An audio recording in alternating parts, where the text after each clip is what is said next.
Hey everybody, welcome back to the channel. Hope you guys are having a good winter. What if I were to tell you that if you live in the eastern 2/3 of the United States, you have the potential in the woodlots of your farm for an enterprise that can add hundreds to thousands of dollars of revenue per acre?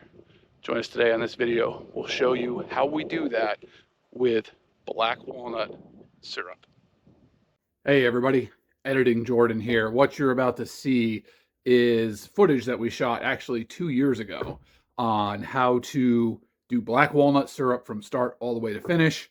As you know, editing, getting things together just takes a lot of time and you forget about it, and maybe just slacking off, need to take responsibility for that. So what you're seeing in this video is something that was shot 2 seasons ago. We've updated some things from then through now. We're about to start our 2026 syrup season, and we'll probably shoot some updated footage, maybe even produce a new video. But I did want to get this out for everyone before the season starts. And once we do have a new video, we'll probably link it in here or drop it in a window or something like that. So what you're seeing is footage that was shot spring of 24, already 2 years ago, believe it or not. Hope you enjoy the video. It's kind of long, but it's very detail oriented and contains a lot of information.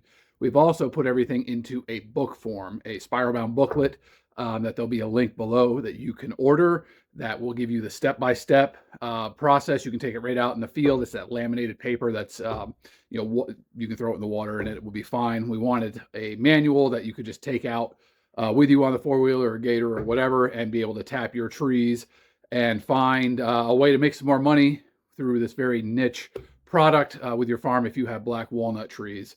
We've done more and more. Last year was twice as much as what we had done in 24, and we're looking forward to getting into this year. So hope you enjoy the video. If you'd like to get the book, check out the link for that. If you would like to try some syrup, we also have a deal below where you can get some of that as well.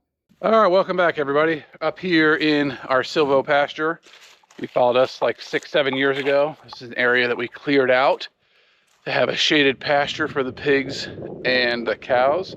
Something else we wanted to talk about today is a wonderful tree, the American black walnut. This is a triple crop tree that we can harvest the nuts from it, we can harvest the timber from it eventually, but what we're going to be talking about in this video is the third crop we can get from these trees, and that is black walnut syrup. Now, if you've never heard of black walnut syrup, don't feel bad. I hadn't either till 4 years ago when I just read it. I think it was in either a book or online somewhere, and I decided I had to try it.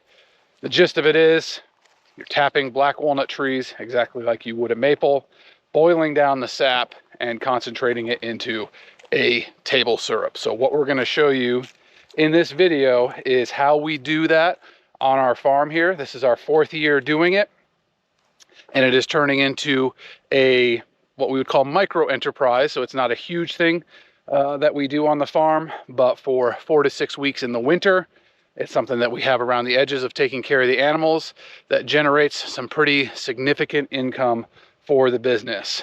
Black walnut syrup is pretty niche, let's say, and commands a pretty high price in the market, anywhere from $300 to $700 a gallon.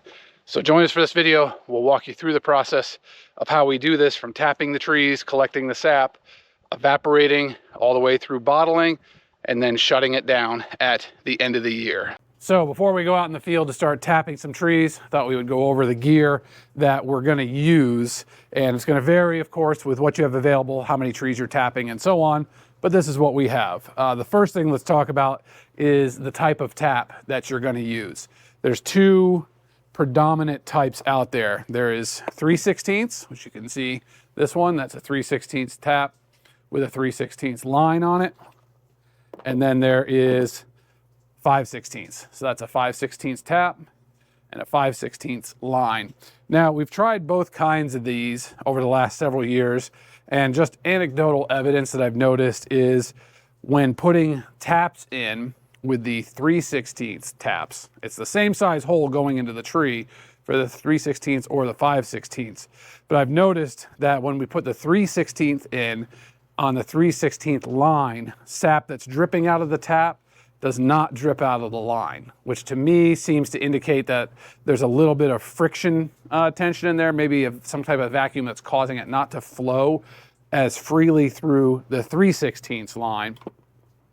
So we actually use the 5/16 predominantly, and the flow coming out of the tap, it will be the same flow coming out of the end of the line. So I know there's a lot of back and forth from different producers on if they're using 3/16 or 5/16, but my thinking on it is, look, if you're spending the money up front, why not go to the one that you're definitely not going to have a restriction of flow with the 5/16, than to try to go a little bit cheaper with the 3/16. So if you're using a vacuum system, it's probably something different. I don't know. We're just 4 years into this and kind of figuring it out, but the 5/16 seems to be what works best. And so this is what one of the taps will look like for a 5/16. You can order these on Amazon if you want to. You're probably going to pay the most there. Where we get all of our tapping supplies from is an outfit called Roth Sugarbush.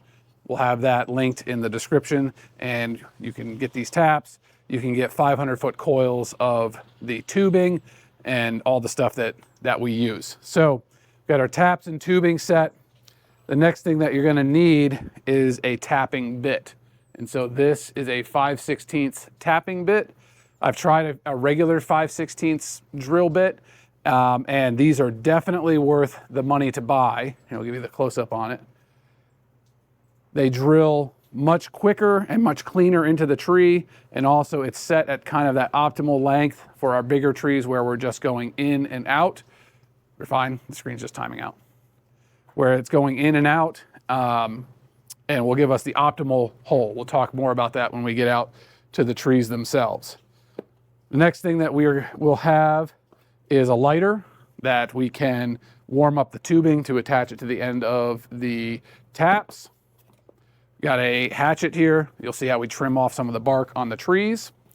If you want, take a tape measure with you to measure the DBH, so that's diameter at breast height, of your trees, so you know how many taps you can put in. 1, 2, maybe 3 if it's really big. We'll talk more about that in the field. Buckets. So the next thing we have that we're using on a lot of our taps is a 3-gallon bucket. Key thing is you want to get food grade for these. There's all kinds of systems that people use, little jugs, 1-gallon jugs, bags, etc. I'm just showing what we use. 3-gallon food grade buckets, you can get them from different places for a couple bucks a piece. Now for our trees that are super producers, or if we're going in an area that we might only check every other day or so, we'll jump it up to a 5-gallon bucket. It can just hold that extra sap. But most of the trees that we're running, a 3-gallon bucket is sufficient for the sap that they will produce in 1 to 2 days. And then of course you have lids. So we get new lids, at our initial setup, and then drill a hole in them that corresponds right to the 5/16 tubing, which is going to be a 3/8 inch hole. So we have a very snug fit from the tubing to the lid. When you're tapping black walnuts, you're probably in an area of the country that's a little bit warmer. As the season goes on, bugs are going to try to get into your sap, ants, stuff like that. You want to have a seal on that lid with your bucket, and then your tubing to the lid to cut down on insects and stuff getting into your bucket. And then of course, whatever kind of drill you're using. So this is just one of the rigid drills from the shop for the farm that we're going to use to tap the trees. And this is the 3/8 bits that we will drill the holes in the lids. So we'll show you how to do that next. Get all this stuff packed up and head out to the field. So we're going to drill the holes in the lids before we go out. So obviously you're going to have plastic shavings and stuff. We don't want that around the sap once we get out there in the field. So you can just take a stack of them together, 6, 8 lids, whatever, and we're just going to punch 2 holes in it. Like that.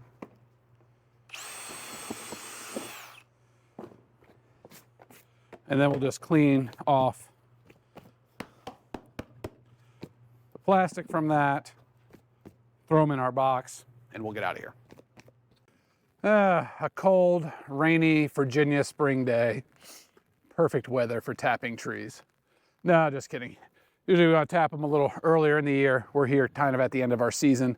Got a couple more trees though that we can tap and show you how the process is done. So we'll carry all of our gear just kind of in a little tote. We can keep a lid on it to keep it somewhat clean. And what we're going to do first is tap the trees. We're going to let them run for a few minutes after we put the tap in before we attach the tubing and hook it up to the buckets. So what I'm going to grab is my tapping bit, the lighter, we'll leave here for a little bit later. Get this puppy in. Okay. I'm going to grab however many taps I would need for the trees that are here. We're going to tap 2 trees here for the video, so I'm going to grab a handful of taps, put them in my pocket.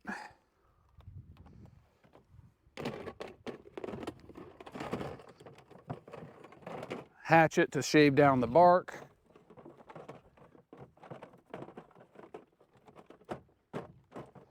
And I'll throw a tape measure in my pocket. After a while, you get good at guessing the diameter of trees, but we'll show you how to measure them to know how many taps you can put in. So we'll bring this along. So drill, hatchet, taps, ready to go start tapping some of the trees. All right, so we have our tree. How many taps are we going to put in it? If you look online, you'll see everyone's kind of got an opinion there. 1 tap per 10 inches. Don't tap it till it's 12 inches and then 1 tap every 10 inches after that. What we've been working with is roughly, we're not going to tap any tree under 10 inches in diameter, but if it's more than about 14, 15 inches DBH, so that's diameter at breast height, we'll put 2 taps in it. Trees seem to be doing fine with that. So again, whatever you're comfortable with, whichever expert you want to follow, this is what we're doing. If you're not sure how to just kind of gauge them by eye, quick and easy way is just take a tape measure, come up to the tree, you know, roughly chest height, go around it. So, you know, we're about 52 inches. You know, you remember pi from school, simplify that down to 3. So 52 into 3 is, you know, roughly 16-inch diameter that we've got on this tree. So I'm pretty comfortable putting 2 taps into a tree of this size. Now, where are you going to put the taps? Best flow is usually going to be on the southern side of the tree because this is where the sun is warming it up during the day. But also, we really want to try to get an alignment of, look down here real quick, of where a root is coming into the tree to a limb that's further up in the tree. You're going to have kind of a highway of sap between those two. Now, because we're doing 2 taps, we don't want them, you know, like close together. We want to try to have them on as opposite sides of the tree as we can. And as the years go on, that location is going to move a little bit, maybe up and down and a little bit side to side to space out, you know, that injury that we're causing to the tree and where the healing is. Now, black walnut is a fairly valuable timber when it's not in a fence line. Trees like this on a fence line probably have steel in them, you know, barbed wire sticking out in different spots. So no logger is going to want to touch anything below like, you know, 8 feet up on this tree. So you could tap them up high like you would see with maples. But the way that we are doing black walnuts is we keep all of our taps about 3 feet or below. So our decent log trees, we will be able to harvest in the future and just lose a couple feet on the bottom of that log. If it's a commercial buyer who doesn't want that scarring from the taps. There are artisanal woodworkers though that actually really like to have those healed taps in there. You know, it makes good coffee tables and conversation pieces to have, you know, that deformity, that blemish that's in there. So we've got a good root on this side. There's another one on this other side that we'll put a tap into. Now, black walnut has a lot of scraggly bark on it, you know, sometimes a lot heavier than this. So what I like to do is bring the hatchet and just shave down the bark in the area that we're going to put the tap in. And what I like to do, you can see we've got a little sucker growth right there, is you shave the bark down. We're actually going to put the tap right here where this bark comes together. So we have a nice seal in the bark for our tap when it goes into the tree. This also helps identify where the tap was the previous year when we go out to retap that. Hey, you just look for where that bark is a little bit flattened out, and it takes it a couple years to kind of get rid of this shave down. Now you don't want to get into the wood here, so we're just keeping it on the bark. Do one on this side, one on the back side here. Got a limb up here. All right. Now we got our tapping bit on the drill here. We're going to put it in here, and you don't want to go straight in, and you don't want to be going, from an uphill angle, just slightly downhill, like 10, 15 degrees, not way down like this or off to the side. 10 degrees down and straight in, and we're going to pull it and just go straight in and straight out, because we don't want to wallow this hole out. That will we won't have a good seal between the wood and the tap will leak. So we get it set, straight in and straight out. Just like that. Now, if it was a sunny day, I was going to say the sap might be flowing slower today, but you can see sap is already starting to come out of that hole. It's actually running pretty good. So I'll throw the tap in here on the other side.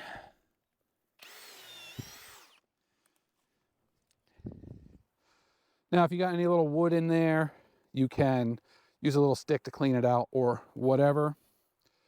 So it's running here a little bit. We've got our taps. We're going to set them in, pointing either downhill. So come up here for a close shot. Get rid of this junk. If your buckets are going to be right down, you can put them downhill. Because we're using one bucket for 2 taps, we're going to turn them at a little bit of an angle so they're angling back that way. And then you're going to tap it in. Now the key thing here is you want to tap it in until it's firmly set, but not over tap it, which could cause cracking in the wood. So you can usually hear it when it goes from being set, kind of driving in, to when it's set. So let's see if we can hear that here. Hear that difference right there? It is sitting firmly in our bark and in the cambrium level, accumulating sap in there. Now we're going to let this drip out for a few minutes. You can see it's got a little bit of cloudiness in it. It's flushing out the sawdust from the hole. We don't want that in our bucket right away. So, give it 5 minutes to kind of flush out the tap. We'll put this one in on the other side, which is also flowing very nicely. Oh, somebody's calling me. All right, quick look on this tree. It's got a good lead over here. So again, south is this way. So we got our west side over here, east side. So we got a good route here. On the west side, we get one over here, kind of on the southeast side.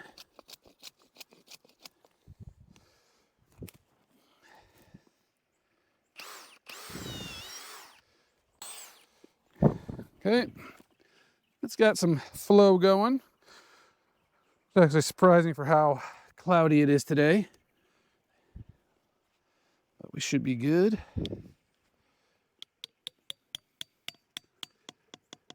So now that we have our taps set, we'll let them run for a minute, go get our buckets, lids, and hose, get these guys plumbed up. So we've got our buckets set up. We're gonna put 3-gallon buckets on these 2 trees, got the lids already on them.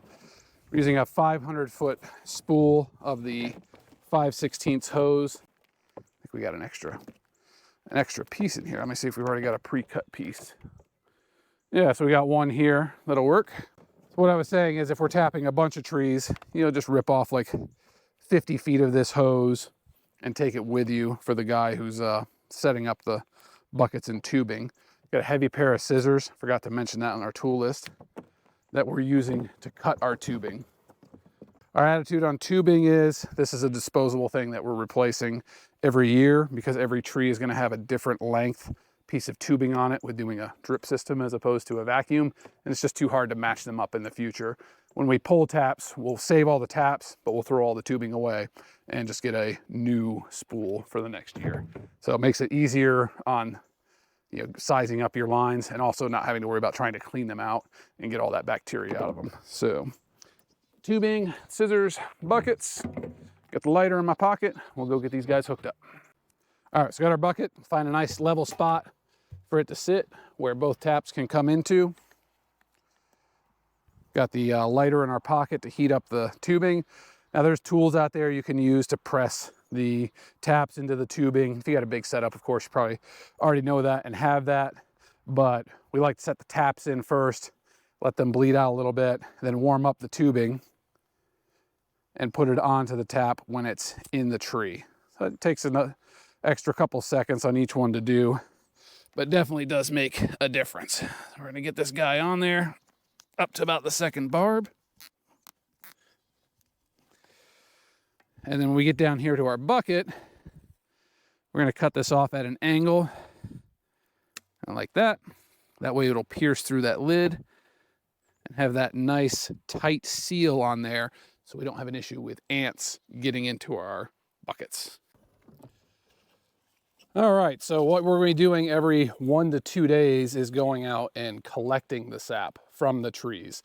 Why 1 or 2? It really depends on the flow of the trees and the weather that is going on, if it's warm or if it's colder. Typically, the colder it is or the cooler it is, the longer you can leave the sap in the buckets at the trees. If you have warm days though, like getting into the 50s, 60s, you know, here in Virginia, maybe even 70s, you got to collect it every day because that sap is going to start degrading very quickly. As it heats up, bacteria starts to consume the sugars and ferment, sour the sap, and you have to throw it away. So every 1 to 2 days. Now, the other thing would be is if you are in a real high flow part of the season where it's actually filling up your buckets every day, then obviously you're going to be out there collecting. Depending on how many trees you have tapped kind of determines what your collection setup needs to look like. If you have just a handful of trees, a couple buckets with some lids on them work fine. That's what we did for the first couple years. As you start tapping more trees, you got to have somewhere to put more sap. So right now what we'll do is usually have 2 of these bigger barrels and maybe some of these 20-gallon ones. So these are about a 60-gallon barrel. These are 20s, I believe. And then we'll have the buckets that we actually go around to the trees and collect the sap. So we're here kind of at the later end of our season. The trees have started slowing down significantly. So we're taking less barrels as we go each day. But let's go check these trees here along the creek and see what they gave us. So when we're coming up to the trees, a couple things that we're going to look for is sometimes there can be a lot of junk on the lids of our buckets, especially if you had some rain or sleet, snow, whatever. You don't want the junk on your lid to end up in the bucket. So we try to drill the holes in the lids with the tubing so that it's a nice snug fit. Nothing can get in here. Other times you'll have a problem with ants trying to get in. So you know, another reason to have a real snug fit. So just pop the lid off, kind of shake that nasty stuff away. And you can see this one is a little under half. And this is on 2 days out here. So, you know, we're basically producing about a gallon a day on this tree, which is actually pretty average. Well, this one I can already feel vastly different than our previous one. We've only got maybe 2-3 inches of sap in there. And that's something we've learned about black walnut trees is they're wildly different tree to tree on how much sap they will produce and day to day how much they're going to produce. You could have a heavy producer right next to one. You know, you have one that's filling a 5-gallon bucket right next to one that's putting like 1 inch or 2 in it. Similar size tree, similar size area. These are just very fickle trees. So flip the lid off. All right, so here you go. You can see this one. This tree put out about 4 gallons. So right here, within 20 feet of each other, we have a 4-gallon, a 2.5 maybe, and a quart over there. And these are all very similar sized trees. So with this one, sometimes what we'll do is just swap the bucket out. Now we have a clean bucket here. We'll just put in place and then carry our full buckets back to the gator. We're just accumulating all of our sap in here for today.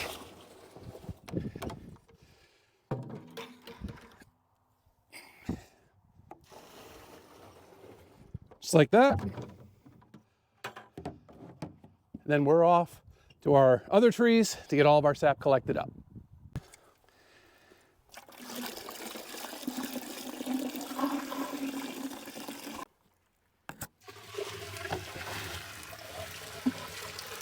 Now, something that I'll see brought up a lot of times in the black walnut forums are about devaluing the stumpage potential of a black walnut tree and what you could get selling it to a logger. A lot of places black walnuts are growing on old fence lines. So you have a beautiful black walnut tree like this, regal old tree here, but when you take a closer look, right there, we have barbed wire at 5 feet high in that tree. This log is now worthless to a logger. They're not going to touch anything below like 6-7 feet up. So for a lot of trees, worrying about log value, if it's in that old fence line, you're not gonna be able to sell that to a logger anyway. There are some high value trees like deep in the woods that are super clear, straight, 80 feet tall, that would definitely have some high value timber. For those, you can either make the decision to not tap them at all or tap as low in the tree as you can below where a logger would cut that, or if you cut it yourself, to minimize the log loss from those tap sites healing up over the years. So we've got our barrel unloaded here on the chicken processing pad, which is where we have the evaporator set up, which is cool because we can double use the same spot here in the off season for chickens. We can do the sap out here. We've got water available to wash stuff off, tables, etc. I like to do syrup or boil sap overnight because I can pack the stove late at night, fill up the reserve warming pan with sap, and just let it go overnight. It's gonna be very contextualized to whatever evaporator you're doing. So if you buy an evaporator, don't do that on the first night. Definitely know what your evaporator will do as far as the amount of wood you put in and the sap that it will boil off. Obviously, you want to put sap in your evaporator before you start a fire so you don't warp your stainless steel evaporator pan. Now, this is a pretty traditional looking type of evaporator. There's 1,000 different styles that are out there, so it's really whatever works for you. For the first 3 years that we did black walnut syrup, we used restaurant pans on an open fire, super simple. If I've got some pictures of that, I'll drop them in the video here. This year we've upgraded to this one, which is a lot more efficient and cleaner of a process, but not necessarily faster. So we're gonna fill about 3-4 inches of sap in here. We'll get the warming pan on the back ready to go, and then we'll fire up the evaporator.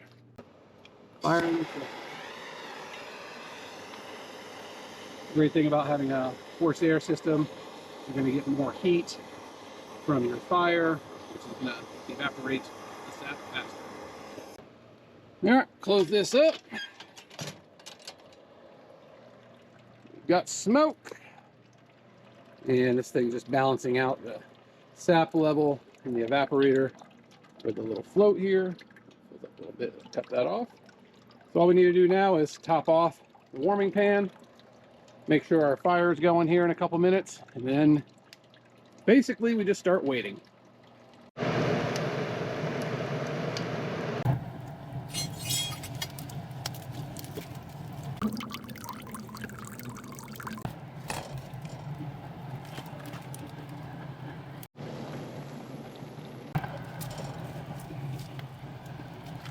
All right, so we're out here getting this thing put to bed for the night. Got it topped off with sap in the warmer, full of wood down there. We can let this thing go overnight, see where it's at in the morning. All right, so you guys don't know how good this smells here. So we had our sap evaporating overnight, came back out in the morning, had about 2 inches, boiled down stuff in there. So, again, know what your evaporator does before you just leave it and go to sleep. Everybody has a story of overdoing a batch and burning their sap. So what we're getting down to now is maybe 5 or 6 gallons in here. We want to get it down to about 2 to 3 gallons of concentrate before we are going to pull it off and take it inside. That's more of a function of how much your evaporator comfortably holds. You don't want to get so low that it starts burning off before you pull it off. And how much sap you're doing. If you're doing about 300 gallons of sap, you have a lot more concentrate at the end. With black walnut syrup, though, we have to do a lot of filtering through the process. There's a lot of pectin in the sap that varies the time of the season, early and late. So it's great if we can start filtering this while it's still in this boil down phase and concentrate. But whatever works for your setup, you just want to start filtering it. What we've got going is a wire rack here, and I'll show you this stack that we put on here so we can start filtering it as it's continuing to concentrate down to our final pre-finishing concentrate. The barrel that we cut the bottom out of, as you can see here, got this part at the top, and then we have a felt filter here. We'll bring these over. These are cleaned off. Set them on top. Having a couple of clothespins is real handy for this. We're going to stick this inside of here. It's good to buy these pre-filters. They come in packs of 10, and you want to have 2 while doing this because you'll have to swap them out periodically as they fill up with pectin. Put the sides in. The clothespins. And so it's going to look like this, just sitting over the sap as we're getting here towards the end. We can start to pour off the sap. And we'll pour about half a gallon to a gallon of this concentrate into our filter at a time. That is going to start filtering the pectin and other particulate out of our concentrate. So you can, it's pouring through, just trust me. A lot of steam, probably can't see it. So we'll do this maybe for the final 30 to 45 minutes of boiling the concentrate down. If we're doing a big boil, like 200-300 gallons of sap, we might do this, a few times throughout that final boil down, because it can be 24 to 36 hours to evaporate that much sap.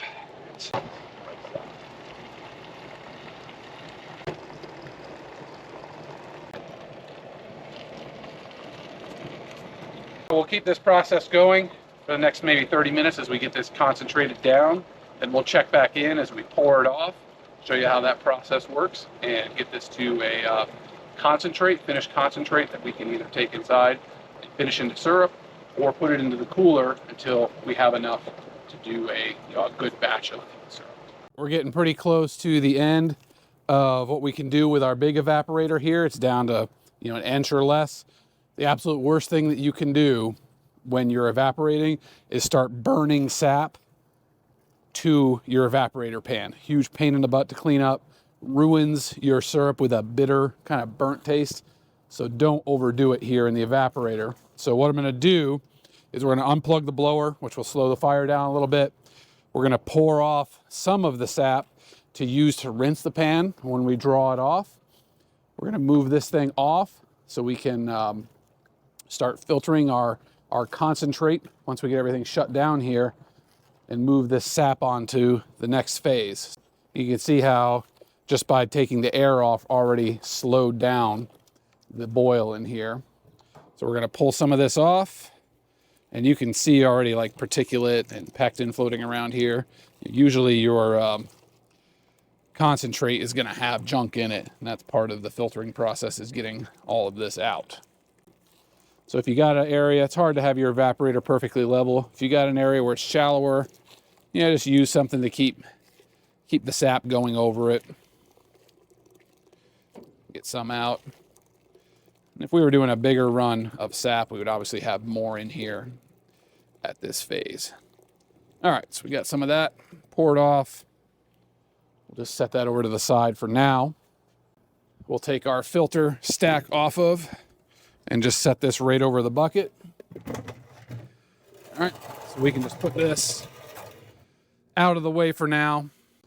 So you can see we're down to just a couple gallons here of concentrate. And from 50 gallons of sap, we're only gonna get about half a gallon of syrup. So this still has a long, long way to go before we get to the syrup phase.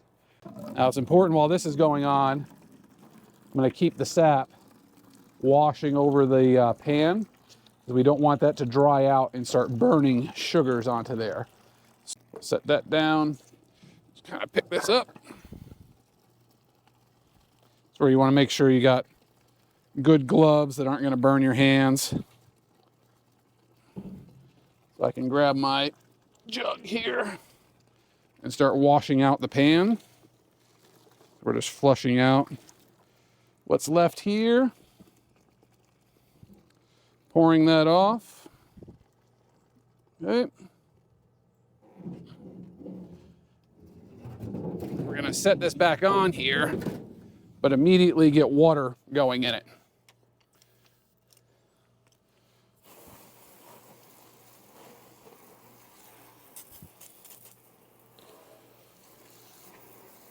We're gonna put a couple inches of water in here, let that start heating up so we can wash the evaporator out and scrub this junk off of the side. So we've got about 4 gallons of concentrate here that we're gonna bring over.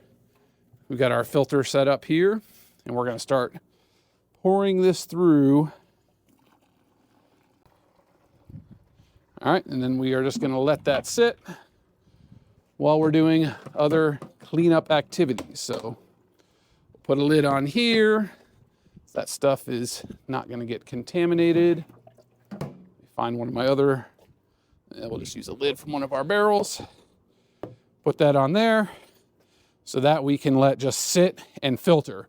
Walnut syrup has to be filtered multiple times over the evaporating to the concentrate and then concentrate to the finished syrup process. So more we can build in that it's filtering on its own time while we're doing other things, the less time we're just gonna be sitting around waiting on this. So we're gonna go over here to the evaporator, get this cleaned up, and then we'll finish up with our concentrate. Of course, you're gonna have residual heat in your firebox, coals and wood. You can use that to make the hot water you need to clean up stuff. So we're doing this while our concentrate is filtering until we have enough filtered that we could start finishing it, which you can do on an Instapot or a stovetop burner or turkey fryer, whatever you got that you can boil off those last couple gallons of water. Yo! That was hot. And just pour it off. You can see all the junk in there.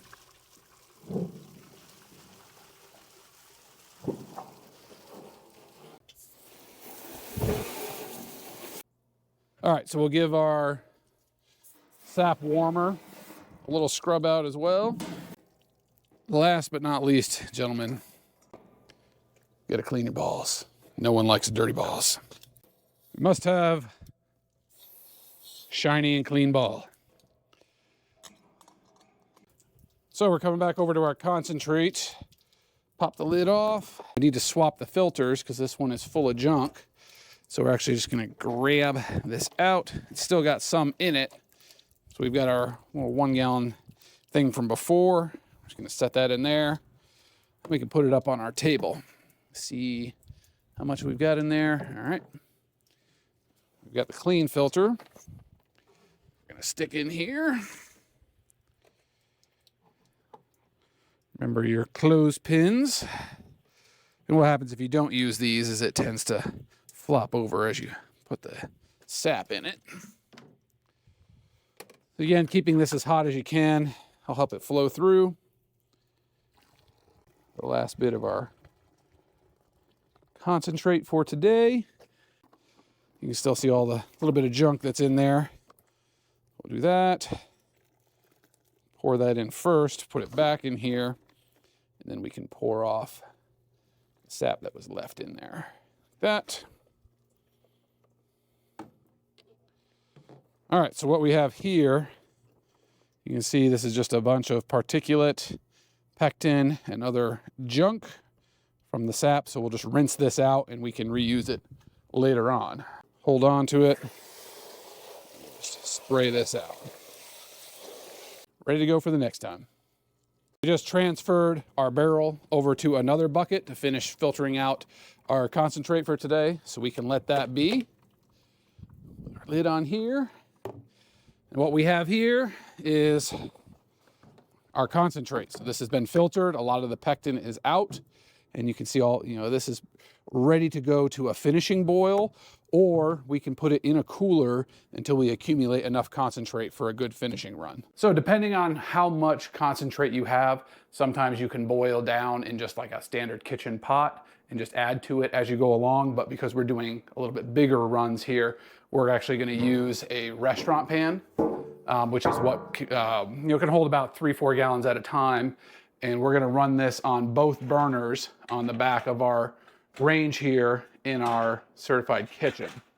And we want to have it on the back here so that our sap, or our steam, I should say, from all this sap is just going to exhaust out of the building. If you're doing this in your house, always make sure you're shooting the steam outside, because it will peel the paint off of your ceilings. You think about it, if you're boiling down 4 gallons, you're putting 4 gallons of steam, of water into the air of your house. So make sure it's somewhere where you can get it away. So we'll get these guys going.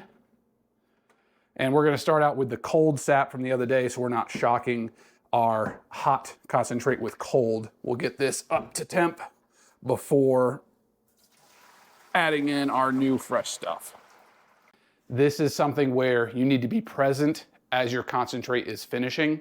It can go, I'll show you when we get to that phase, it can go very fast from a concentrate to finished to burning. 30 seconds, just like that. So it's something that we really need to monitor as we're getting towards the end.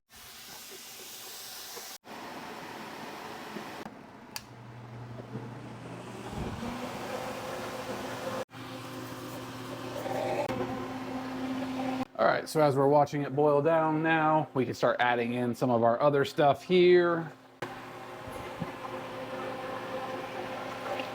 All right, so this is down from our, what'd we say, 6 gallons, 5.5, 6 gallons, down to maybe 1.5 gallons, 2 right now. We're shooting for 1 gallon of finished stuff. And again, it's dependent on what the sugar content was. So that's just my educated guess. But you can see how this is starting to foam up like this. The closer you get to it being done, the more it's going to start to foam like this. You can see like the bubbling and the foam. This is telling you to be very careful now. It's getting close to being finished, and it can be prone to boil over really quickly. So we're actually going to turn the heat down on these because less heat is needed. First thing we're going to do to know that we're starting to get close is start taking its temperature like a sick child. Your syrup is going to tell you when it's ready, getting ready by temperature. And when it is about 219 is when we will start measuring the sugar content with a hydrometer. So we're at 216 basically now. So it's still got 3 degrees to go, so it's not there yet. I want to go over some of the tools that you'll see me using here. So we have the thermometer. This will tell you temperature. This we're going to use to scoop out some syrup when we start measuring it with the hydrometer. We'll show that here in a minute. A pair of gloves when we're handling stuff, because this is very hot liquid. These are not the farm gloves. These are the house gloves, okay? And then here are the jars we're going to use. So 16 jars to the gallon. We're using 8-ounce jars. You have to heat the jars up. So you want hot syrup going into hot glass. Now you can do that either by boiling it in water, or what I like to do is put it in a roasting pan, put it in the oven, and heat it up that way. That way it's right where we want it, at like 250-degree glass. When we're ready to pour syrup, we just pull this roasting pan out, and it's got all the jars in it, and we can pour directly into it. Again, monitoring that foam, because we don't want it to overflow. Like, that'll be bad. If it foams up and overflows your pan, it will go all over your stove, and then it will catch on fire. So at this stage, if you're doing, boiling down your sap and finishing it, you really just need to be standing at the stove. You can see, this will be done within 3 to 5 minutes. We're literally like a minute later, and you can see it's solid foam across, and it's starting to lift up in the pan. This is where you got to be here. Turn that heat way down. And if it's going too much, you actually just grab the pan. If you're using a restaurant pan, it's not hot here on the flange. It's just grab that thing, take it off the stove, rather than having a boil over. And I'm sure someone's going to chime up in the comments, oh, it depends on your elevation and barometric pressure and all that stuff. Yeah, there's slight variations to temperature. So just know what it is for your elevation. But, 219's a good temperature to work with before testing it. So if you get a good hydrometer, it'll have a chart on temperature to your Brix percentage here. And what we're looking for is this red line to be above the syrup, and it's still a couple degrees below that. So we're going to pour the syrup back in.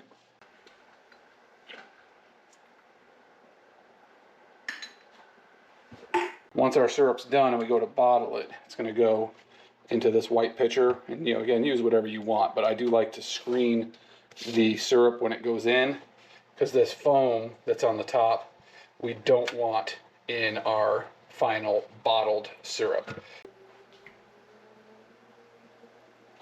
All right, let that foam settle a little bit. And yeah, can't see it from there, but we've got a red line, so we are done. We're ready to pour our syrup off. We'll have our screen here.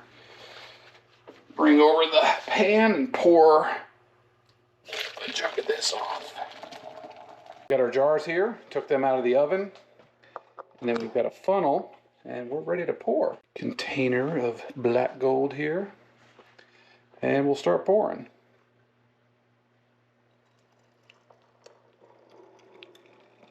Now we're not going to fill these all the way up yet, because sometimes you'll get a little bit of foam up from your hot glass. So we'll just get them about there, and you can see kind of the foam forming up. We'll come back and top these guys off later. All right, so we're down here at the end. We got like half a container left. So we're going to top our jars off right to the line that's on the jar. And a little bit above for the foam. So here they are. Came out perfectly, filling 19 bottles. We'll throw some caps on these guys, let them cool and seal, and then they can get labeled, put back in the boxes, taken out to the store. On cleanup of your stuff, if you were still boiling sap, we would take this outside and wash it with hot sap to recover the sugar from here. But this being our last boil of the year, these are just going to get cleaned up in the sink, and we'll get all this stuff put away. So let's talk about the end of the season. How do you know when it's done? A couple things that we're going to look for. One, the forecast gets warm real consistently. We don't have those nights below freezing. The second thing is production on the trees is going to drop off precipitously. 90% of the production will be gone. Might still have a few trees that are putting out a little bit here and there to tempt you to, limp the season to the end. But for the most part, once you don't have those consistent below freezing nights and then above freezing days, the trees are going to shut down. The other thing is the pectin content in the sap is going to go way up. So you'll see a change in the quality of the concentrate in the syrup.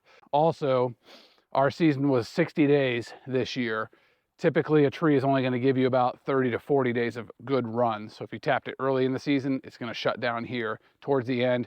Our late tappers still might limp a little bit more, but once that weather changes and the sap quality changes, the season is done. So here we are, February 29th, leap year here in 2024, and we are pulling all of our taps out today, shutting down our season here right at the 60-day mark. So it's been a good season. Very let's say unusual season, unpredictable season because of the extreme drought that we had last year and a very warm winter that we had this year. We already have frogs singing in the ponds at night here in February, which is really unusual for Virginia.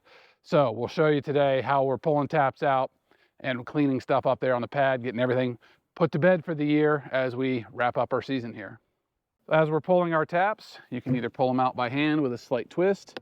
We don't want to be jacking it up and down and cracking the log. So we're just gonna have a little pull there. Pull this out one with a tool. Follow me down this fence line. I'll show you how we do this. I'm gonna pull the hoses out with me and leave the buckets. We'll pick those up later on. All right, here's a good tree that we can show using the tool. So this is just a little aluminum tool you can buy from anywhere for like 15, 20 bucks. Gonna put it in there and then just a quick pop, and that's out. That's out. Getting started on the cleanup. When you're wrapping up your season, we want to wash the buckets and lids out really well. The taps will rinse out all the gear that we've got. So we got hot water going in the evaporator here, which is clutch because cold hands on cold days really sucks. We've got a bin here with hot soapy water, and we've got all these buckets to wash. So to wash our buckets, the reason we need to do this at the end of the year is they're gonna have a lot of dirt on them from being out there. Plus you can see inside, they will start to grow some mold on the sides from the sap as your season goes on. For us, we actually have to go out halfway through the season and wash all the buckets because of the mold that starts forming on the sides. Everything loves the sugar that's in the sap. Ants, mold, other little bugs. So we're constantly fighting them to keep our buckets clean. All right, guys, that's it. Got everything washed up. All our buckets, lids, other gear. Just got to put this stuff away in the barn, and we're done with our syrup season. Now, we're only 10 days away from the start of our poultry season, so the work never ends. Thanks for watching the video, guys. Y'all take care. We'll see you around.